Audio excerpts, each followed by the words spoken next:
పిలిచి పిల్లనిస్తామంటే కులం తక్కువ అన్నాడంట ఒకడు. ప్రస్తుతం ఈ డైలాగ్ ఏపీ రాజకీయ వర్గాల్లో తెగ వైరల్ అవుతుంది.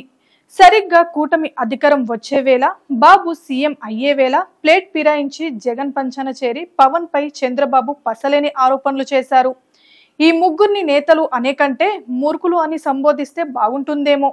జనసేనలో కీలకంగా వ్యవహరించిన పోతిన మహేష్, కళ్యాణ్ దిలీప్ సుంకర, సోషల్ యాక్టివిస్ట్ మహాసేన రాజేష్ ఈ ఎన్నికల్లో అధికారంలోకి వచ్చే కూటమిని పక్కన పెట్టి గాల్లో కొట్టుకుపోయే వైసీపీకి మద్దతు తెలిపి తీవ్ర విమర్శల పాలవుతున్నారు. జనసేనకో టీడీపీకో జై కొట్టి ఉంటే ఈ రోజు వీరి జాతకాలు మారిపోయి ఉండేవి. ప్రస్తుత ఏపీ ఎన్నికల్లో 3 ఇడియట్స్ అని పేరు తెచ్చుకున్నారు ఈ ముగ్గురు. జగన్ ను ఓడించడమే లక్ష్యంగా టీడీపీ అధినేత నారా చంద్రబాబు నాయుడు జనసేన అధినేతతో కలిసి కూటమి ఏర్పాటు చేశారు. అయితే సీటు దక్కకపోవడంతో నేత పోతిన మహేష్ వైసీపీలో చేరారు. అయితే పోతూ పోతూ పవన్ పై సంచలన వ్యాఖ్యలు చేశారు. పవన్ కొత్త తరం నేతలను తయారు చేస్తారని ఆయనతో గుడ్డిగా అడుగులు వేశాం.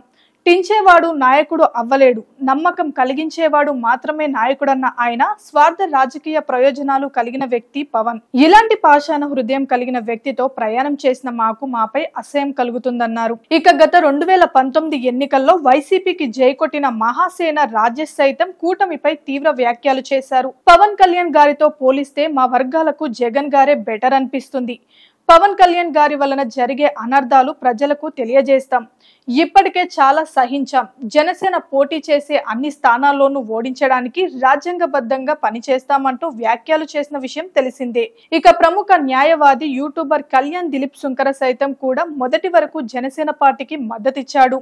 అయితే ఎన్నికల ముందు ఏమైందో ఏమో కానీ ప్లేట్ ఫిరాయించి జగన్ కు జై కొట్టాడు. పేదలను టార్గెట్ చేస్తూ జగన్ అమలు చేసిన నవరత్నాలు ఆయనకు తిరిగి ఓట్ల రూపంలో వచ్చే అవకాశాలు ఉన్నాయని ఆయన తెలిపారు. జగన్ పథకాలతో లబ్ధి పొందిన వాళ్ళు మళ్లీ ఆయనకు ఓటేస్తారని కళ్యాణ్ దిలీప్ సుంకర పేర్కొన్నారు.